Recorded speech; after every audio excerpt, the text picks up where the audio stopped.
Tere! Te kuulate Valga haigla taskuhäälingut Piirilinna tervisejutud. Mina olen Riina Järvesalu ja täna kõneleme haigla kirurgia ning intensiivravi osakonna juhataja tohter Jevgeni Šukuroviga soolevähi sõeluuringust lähemalt. Saame teada, mismoodi toimub kogu protseduur ka juhul, kui uuringu vastus viitab võimalikule haigusele. Tänavu kutsutakse tasuta soolevähi sõeluuringule kõiki naisi ja mehi sünniaastaga 1958, 60, 62, 64, 66, 68 ja 70, mis tähendab, et Tervise Arengu Instituut saadab sihtgrupi kuuluvate isikute meilile kutseuuringule, paludes esmalt pöörduda perearsti poole. Kui inimene pöördub perearsti poole, et siis kui tema vanus vastab sellele grupile, siis perearstilt ta saab komplekti selleks, et sõeluuringut teha. Et komplektis on kõik vajalik selleks, et võtta roeproovi, sest sõeluuring tähendab seda, et vaadatakse, kas roest liidub verd. Et see verehulk võib olla hästi väike, et silmaga ei ole üldse nähtav, aga tegelikult keemiliste reaktsioonidega saab seda kätte. Ehk siis inimene saab komplekti selleks, et seda proovi võtta.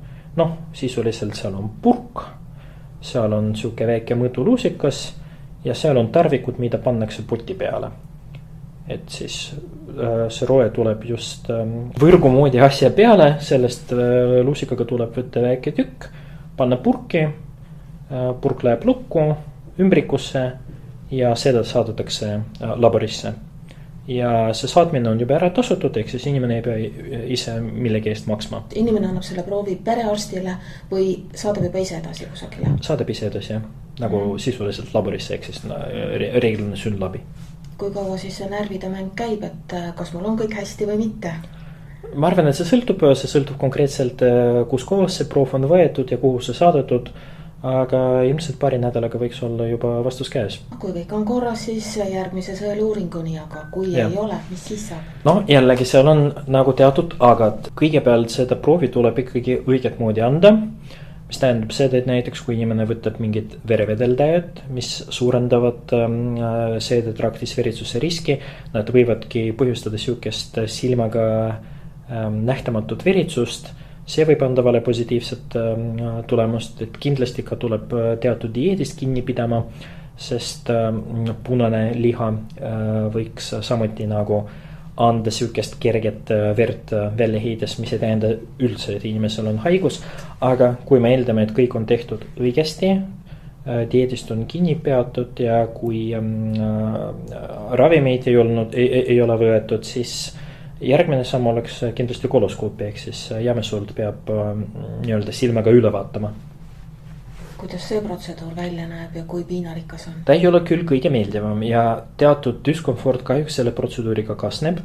Selle protseduuri erinevatel staadiumitel, et kõigepealt selleks, et seda protseduuri korralikult teha, kõigepealt nädal aega enne protseduuri tuleb dieedist kinni pidama. Et kindlasti tuleb vältida toite, kus on väiksed seemned sees, kus on koorikud, sest need väga olulisel määral mõjutavad uuringu kvaliteeti. Ehk siis nagu see soole ettevalmistus on ka omaette lõbu, kuigi praegu on kasutusel sellised ravimid, mida ei pea nii palju nagu varasemalt võtma. Ehk siis vanasti see võis olla vabalt 4 liitrit lahuse joomine ja praegu uuemate ravimitega peab võtma ainult 2 klaasi ravimit ja kõik ülejäänud vedelik võiks olla kas vesi või siis mingi tee, et ta ei ole nii piinarikas nagu varasemalt.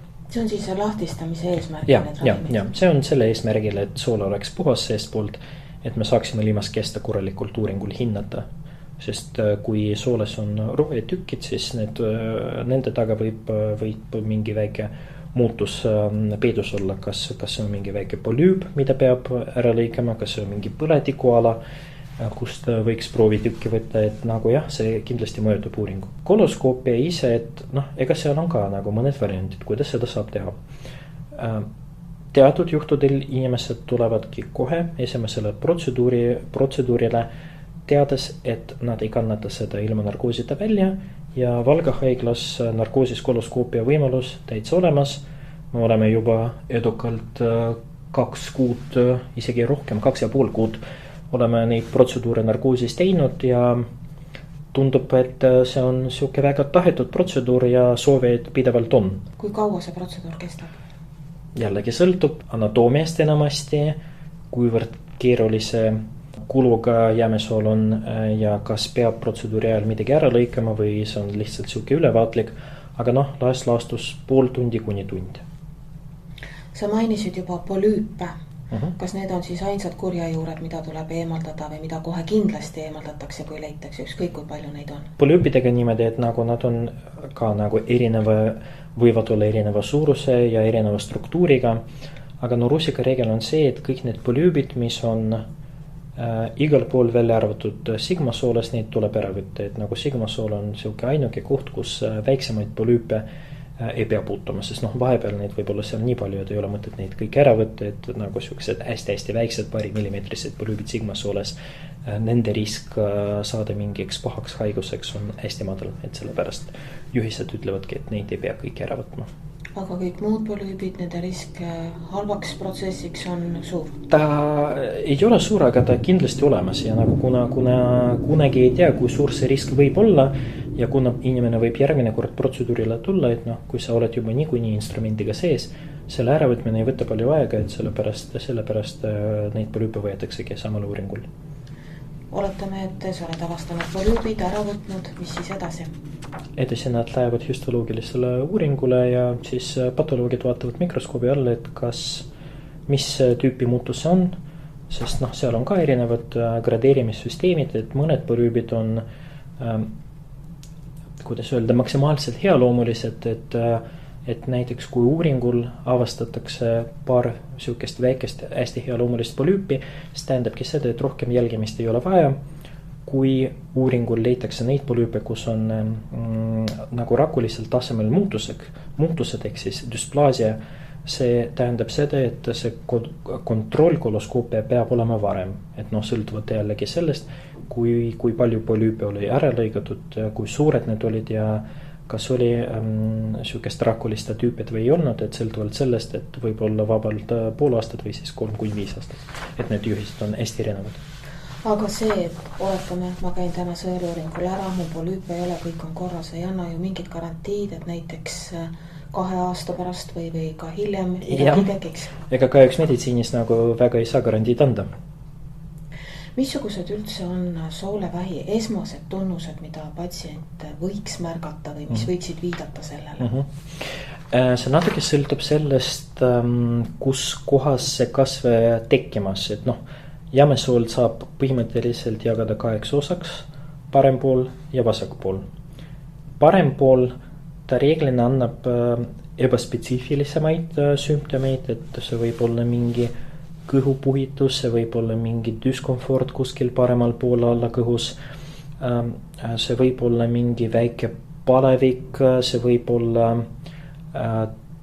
teadmata põhjusel aneemia vereanalüüsides või rauapuudus. See võib olla ka mingi väsimus, mis põhimõtteliselt tulenebki sellest aneemiast, et nagu sellel siukseid väga kindlaid sümptomeid ei ole. Kui on vasakpool, vasakul võib olla natuke selgemaid põhjuseid, sest nagu see on juba nii-öelda väljapääsule niivõrd lähedale, et see pigem võiks mõjutada seedimist, võib tekkida kõhukinnisust nagu täiesti ebaloomulikud kõhukinnisust, et nendel inimestel, kellel varasemalt ei ole seedimisega mingit probleem olnud. See võib anda rooja muutusi, et nagu see rooja visuaalselt läheb nagu peenikeseks, et nagu ta oleks nagu mingist väiksest august läbi läinud ja kindlasti võib olla ka silmaga nähtav veri. Kui seda haigust avastada varasemal staadiumis, siis tegelikult see raviteekond on ka patsiendile lihtsam, sest ilmselt see tähendab väiksemas mahus sekkumist, sest kui leitakse esimeses staadiumis kasvajad, mis ei ole ühtegi metastaasi andnud, siis tegelikult lõigus võib piirduda ainult laparoskoopilise soole resektsiooniga, et siis väikeste aukudega lõigatakse kasvajast haaratud segment välja, tehakse uus ühendus ja põhimõtteliselt sellega nagu siuke aktiivne ravi lõpebki. Patsient ei vaja rohkem ei mingeid lisasekkumisi, küll aga kontrolle. juhul, kui see haigus saab piisavalt palju areneda, ehk siis tekivad kaugemetastaasid, siis kõigepealt kohe see tähendab seda, et prognoos on ka oluliselt hullem, et näiteks kui on mingid kaugemetastaasid maksas või kopsus, nagu see oluliselt halvendab prognoosi. Samas see tähendab ka seda, et tuleb teha rohkem sekkumisi, sest kui kasv on suur, näiteks ta on kuidagi kontaktis kõhukeelmega, andnud mingit metastaase maksasse, see tähendab seda, et väikeste aukudega lõikus ilmselt juba ei õnnestu, siis tuleb teha suur lõikus, lõigata mitte ainult seda soolesegmendi, võib-olla tuleb ka lõigata osaliselt naaberelundid, võib-olla tuleb resitseerida maksa, kuhu ta on oma metastaase andnud.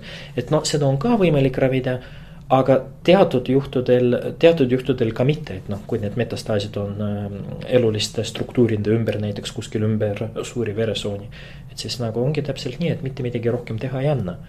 Ja kindlasti suurema staadiumis patsiendid vajavad ka pärast operatsiooni keemiaravi, mis on jällegi väga suur pauk organismi jaoks. Nii et sellepärast, mida varem seda haigust õnnestub leida, seda kergem ravi patsiendi jaoks tuleb. Ja seda vähem tõenäosus, et ta saab mingit tüsistuse. Suur aitäh, doktor Jevgeni Šugura selle põhjaliku ülevaate eest ja tänud ka kõikidele kuulajatele.